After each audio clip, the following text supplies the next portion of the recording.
सबकी ज़िंदगी में एक बार ऐसा वक्त ज़रूर आता है जब हम किसी ट्रॉमा से गुजरते हैं। कभी हम अपने वालिदैन को खो देते हैं, कभी अपने किसी दोस्त को, किसी करीबी रिश्तेदार को। ये बहुत से ऐसे रिश्ते होते हैं जिनको खो देना हम अफोर्ड नहीं कर सकते। उसके बाद जो जहनी कैफियत होती है, बहुत बार ऐसा होता है कि कोई उसको हील करने वाला नहीं होता, कोई हमारा साथ देने वाला नहीं होता। शायद हम अपने उस दुख को कह नहीं पाते, निकाल नहीं पाते, या शायद हमारे उस दुख को कोई समझ नहीं सकता, क्योंकि हम पे गुजरी है, हम ही समझते हैं। इस ट्रॉमा से गुजरने के बाद नॉर्मल ज़िंदगी की तरफ आने में बहुत वक्त लगता है। उस नॉर्मल ज़िंदगी की तरफ आने का जो प्रोसेस होता है, उसके लिए कुछ लोग हमें दरकार होते हैं जो हमारी काउंसलिंग करें, हमें समझाएं कि ज़िंदगी इसी का नाम है, आना जाना लगा रहता है, मुंतकिल होना है, इंतकाल होना है, ये एक प्रोसेस है।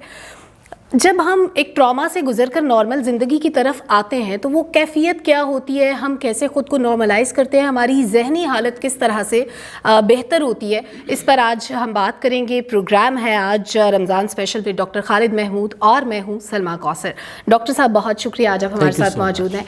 डॉक्टर खालिद, जैसे मैंने अपने इंट्रो में कहा कि बहुत बार हम अपने ट्रॉमा से इस तरह से गुजरते हैं कि हमने अपने प्यारों को खो दिया, हमारी ज़िंदगी में कुछ बहुत ऐसा कीमती रिश्ता था जो हमसे चला गया, अब वो कभी वापस नहीं आ सकता। उस ट्रॉमा को हील करने के लिए जो हमारी मेंटल कंडीशन होती है, हम रिलीजियस प्रैक्टिसेस की पिछले प्रोग्राम में बात कर चुके हैं, कौन सी ऐसी रिलीजियस प्रैक्टिस है जो हमें उस ट्रॉमा से निकालेगी? एक ऐसा सवाल है जो मेरा ख्याल है हम में से हर कोई कनेक्ट कर सकता है। और बिफ़ोर दैट कि मैं इस पे आगे बात करूं, मैं ख़ुद इससे गुज़रा। हैविंग सेड दैट कि मैं इतना ज़्यादा समझता हूँ चीज़ों को, मुझे साइकोलॉजी का भी पता है, मुझे स्पिरिचुअलिटी का भी पता है, लेकिन एक बार मैं ख़ुद ब्रेक हो गया था। बिकॉज़ लास्ट ईयर मेरी मदर की डेथ हुई, इन्हीं मार्च में हुई थी। और थोड़ी देर के लिए मुझे भी लगा कि लाइफ इज़ ओवर, ख़त्म है, इसके बाद कुछ नहीं है। लेकिन इवन देन मैं बैठा हूँ, बात कर रहा हूँ, आगे भी लोगों से बात करता रहा हूँ, अपनी ज़िंदगी भी चल रही है। बट हाउ दैट हैपन्स, किस तरह मैंने इन चीज़ों को यूटिलाइज़ किया, किस तरह आप अपने रिलीजन का सहारा लेते हैं, किस तरह आप अपनी मेंटल कैपेबिलिटीज़ को यूज़ करके आप अपने आप को सेल्फ हील करते हैं। मोस्ट ऑफ़ द टाइम हमें अपने आसपास बहुत सारे लोग चाहिए होते हैं जो आपको हीलिंग प्रोसेस में मदद करते हैं। कुछ लोग उसमें एक्सपर्ट्स भी हो सकते हैं, कुछ लोग बिल्कुल एक्सपर्ट नहीं होते हैं, लेकिन उनका आपके साथ कोई रिश्ता होता है, वो आपको हेल्प आउट करते हैं दोबारा ज़िंदगी में आने के लिए। लेकिन हर कोई इतना प्रिविलेज नहीं होता कि अगर उसकी ज़िंदगी में कोई ऐसी तकलीफ़ आए तो उसके पास ऐसे लोग मौजूद हों जो उसको हेल्प आउट करें। डॉक्टर साहब, एक बहुत खूबसूरत जुमला मेरे जहन में आ रहा है, किसी शायर ने कहा था, मरहूम ज़िंदगी की हिरासत में मर गया। अभी गुज़श्ता दिनों हमने देखा कि एक भारतीय अदाकार जिसने ख़ुदकुशी कर ली, सिद्धार्थ शुक्ला उसका नाम था। कहा यह जाता है कि ही वॉज़ वेरी स्ट्रेस्ड, उसके पास कोई शेयर करने के लिए नहीं था, वो एक ट्रॉमा से गुजर रहा था और उसका नतीजा ये निकला कि उसने ख़ुदकुशी कर ली। बहुत सी ऐसी प्रॉब्लम्स है जिनका जो नतीजा होता है वो ख़ुदकुशी की सूरत में निकलता है। क्या इन मुश्किलात से भागने का हल सिर्फ ख़ुदकुशी है, या हम इसके अलावा भी निजात हासिल कर सकते हैं? बिल्कुल कर सकते हैं। और आपने एक ऐसे टॉपिक को हाथ लगा दिया है जो मेरे दिल के बड़ा करीब भी है, और मैं बेसिकली काम इसी ही टॉपिक के ऊपर मोस्टली कर रहा होता हूँ। मैं जैसे पहले कह रहा था कि हम में से हर कोई इतना प्रिविलेज नहीं होता कि उसके पास लोग हों। मोस्ट ऑफ़ द टाइम जब हम किसी ट्रॉमा से या किसी भी इंटरनल इशू से गुजर रहे होते हैं, जिसे हम कहते हैं इनर स्टॉर्म्स, आपके अंदर के तूफ़ान, तो सबसे ज़्यादा हम अकेले हो जाते हैं। आपको लोगों ने घेरा हुआ है, पूरी दुनिया आपको जानती है। जैसे आपने सिद्धांत का जिक्र किया, वो मूवी स्टार भी था, वो ड्रामों में भी आता रहा, वो दुनिया उसने देखी, लेकिन इसके बावजूद वो अकेला था। इट मीन्स के कोई चीज़ ऐसी है जो इन सारे लोगों की मौजूदगी में भी आपको तन्हा कर देती है। सो कोई ऐसी चीज़ है जिसका हल होना ज़रूरी है। सो पॉइंट ये है कि आपको सेल्फ हीलिंग की ज़रूरत पड़ती है। कभी कभी लोग आपको हील करने के लिए अवेलेबल नहीं होते, वो आपके ज़ख्मों को गहरा करने में ज़रूर आगे होंगे, लेकिन आपको खुद ही समटाइम्स सेल्फ हील करना पड़ता है अपने आप को। कैसे? सो अब आते हैं उस चीज़ की तरफ। मैं सबसे पहले तो इसको फ़िलहाल कनेक्ट करूँगा इसी रमज़ान के महीने से, बिकॉज़ ये आज का हमारा टॉपिक भी है और इम्पोर्टेंट भी है। अब ये जो रमज़ान का कॉन्सेप्ट है या जो फास्टिंग का कॉन्सेप्ट है, ये कोई सिर्फ किसी एक पर्टिकुलर नुक्ते पे नहीं है कि आपकी रिलीजियस ऑब्लिगेशन है तो सिर्फ आपने करनी है तो एवरीथिंग इज़ डन। इसकी बड़ी डीपर मीनिंग है, इसके बड़े डीपर फ़ायदे हैं जो आपको मिल सकते हैं, वो अब इस पॉइंट के ऊपर डिस्कस होंगे। आप ये देखें, मैंने आपसे कहा कि 3 चीज़ें हमने इस प्रोग्राम के स्टार्ट में डिस्कस की थी, mind, body and soul. Body को हमने थोड़ा सा टच किया, गो के ये प्रोग्राम बहुत छोटा है इन टॉपिक्स पे बात करने के लिए, बट आई विल ट्राई कि इसको सम अप करके मैं बात करूं। हमारी ज़िंदगी के प्रॉब्लम स्टार्ट कहाँ से होते हैं? इस माइंड से। ये माइंड एक ऐसी चीज़ है जो आपको ज़िंदगी में खुदकुशी के दहाने पे भी ले जा सकता है, और ये माइंड ही ऐसी चीज़ है जो आपको सक्सेस की बुलंदियों के ऊपर भी ले जा सकता है। True, right. और सबसे ज़्यादा इग्नोर किया जाने वाला जो एस्पेक्ट है वो भी ये माइंड ही है। आप बॉडी के ऊपर भी काम करेंगे, आप जिम भी जाएंगे, आप एक्सरसाइज भी करेंगे, आप खाने भी खाएंगे, आप हेल्दी डाइट भी करेंगे, आप फास्टिंग भी करेंगे, जो कि आपको मेडिकल साइंस की तरफ से या न्यूट्रिशन की तरफ से बताई जाती है, लेकिन कभी आप मेंटल हेल्थ की तरफ नहीं आएंगे। जब किसी से मेंटल हेल्थ की बात करेंगे वो कहेंगे मैं कोई पागल हूँ। उनको सबसे पहले ये पड़ता है कि मैं कोई पागल हूँ। भाई सादा सी बात समझ लें, हम सब कहीं ना कहीं पागल होते हैं। Let's accept that.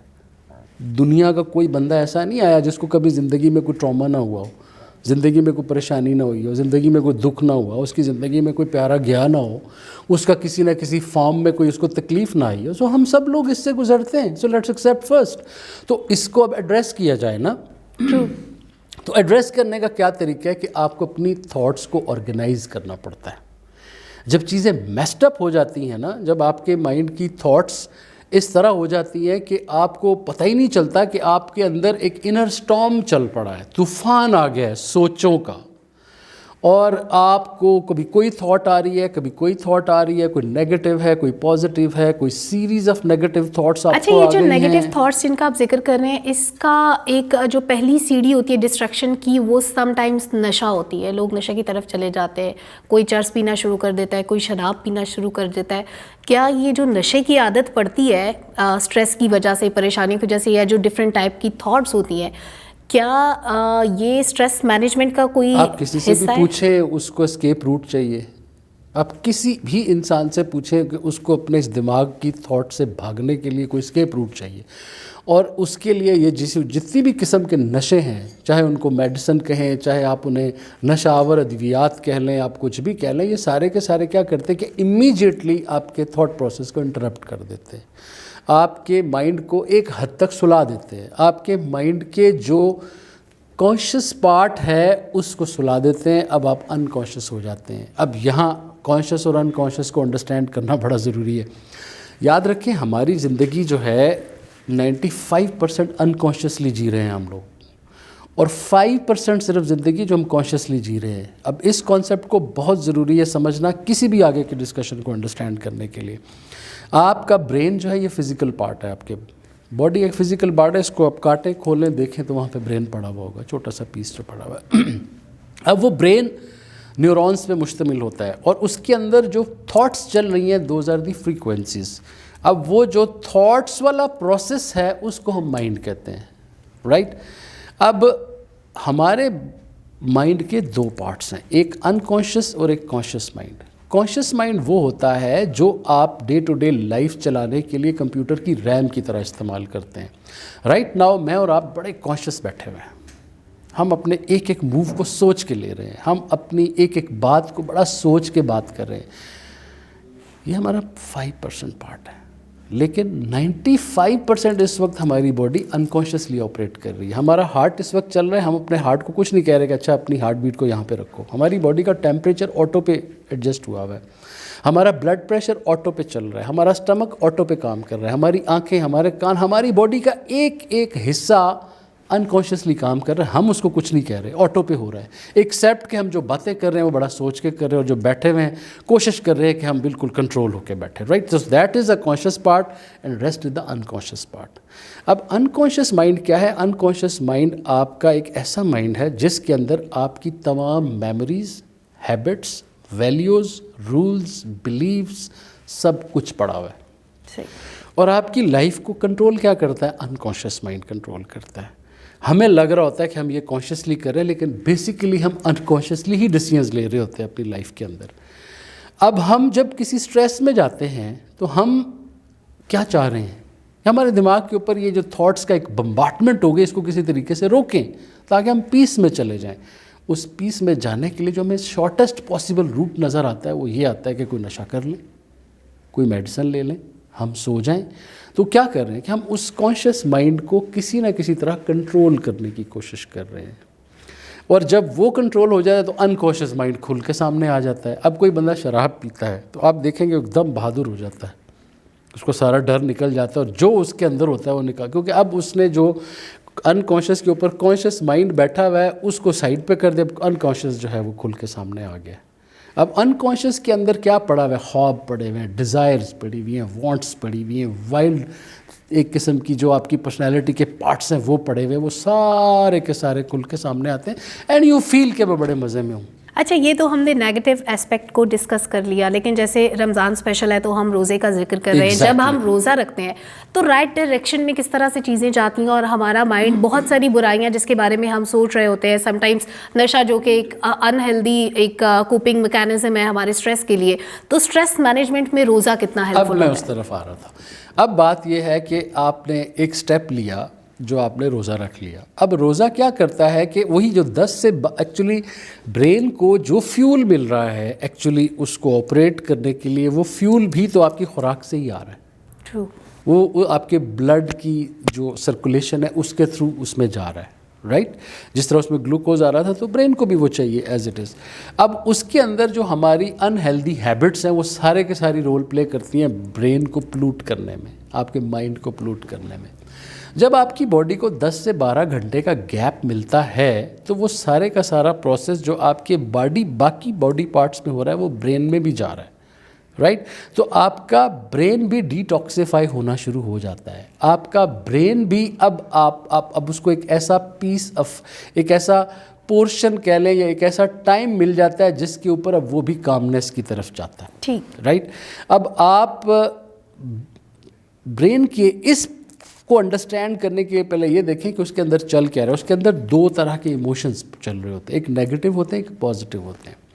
अब नेगेटिव इमोशंस क्या होते हैं, जेलसी हो गई, एनवी करना किसी को, लोगों की सक्सेस के ऊपर आपको तकलीफ़ हो रही है, टेंशन में आ रहे हैं, परेशान हो रहे हैं, ये फ़लाना बंदा क्यों कामयाब हो रहा है, फ़लाना बंदा ऐसे क्यों जा रहा है, फ़लाने के पास गाड़ी अच्छी मेरे पास गाड़ी नहीं है, या आपको बहुत ज़्यादा गुस्सा आ रहा है और एंगर आपको आ रहा है, या आप किसी गिल्ट के अंदर हैं, आप किसी रिग्रेट के अंदर हैं, आप फियर के अंदर हैं। बहुत सारी चीज़ें आपके दिमाग के अंदर नेगेटिव चल रही होती हैं जो आपको बेसिकली तबाह कर रही होती है। अब पॉजिटिव साइड भी है उसकी कि पॉजिटिव इमोशंस भी होते हैं जिसमें एम्पैथी होती है कि किसी और के शूज़ में जाके फ़ील करना कि कोई कैसा फ़ील करता है, या ग्रैटिट्यूड, शुक्रगुजारी वाला जज्बा। अब आप अंदाज़ा लगाएं कि जब रोज़े की बात आती है और जब इस्लामिक पॉइंट ऑफ व्यू से रोज़े की बात आती है तो वो सिर्फ भूखा रहने की बात नहीं आती, बल्कि वो आपको अब कॉन्शियस कर देता है। अब आपने अनकॉन्शियस और कॉन्शियस को समझना है इस रोज़े के साथ मिला के जो मैंने आपको बताया है। 95% हम अनकॉन्शियस लाइफ जी रहे हैं, वही कर रहे हैं जो हमारा अनकॉन्शियस माइंड हमें कह रहा है, हम उसी तरह चल रहे हैं, जी रहे हैं, सोच रहे हैं, कर रहे हैं। नाउ आप एक अच्छे मुसलमान हैं और आप रोज़े को इस तरह ही करना चाह रहे हैं जैसा कि आपको इस्लाम ने कहा है। अब उसका मतलब सादा लफ्ज़ों में क्या है कि आप अपनी ज़िंदगी के बारे में कॉन्शियस हो जाएं। जो भी स्टेप ले रहे हैं आप कॉन्शियसली लें, जो भी बात कर रहे हैं आप कॉन्शियसली करें, जो भी सोच रहे हैं आप कॉन्शियसली सोचें, जो रिचुअल्स आपको उसने बताए हैं आप उनको पूरा करें। आपकी जो उसकी जो फूड वाली साइड है वो भी कवर हो गई, वो जो उसकी स्पिरिचुअल साइड है वो भी कवर हो गई, आपकी कॉन्शियस साइड है वो भी कवर हो गई।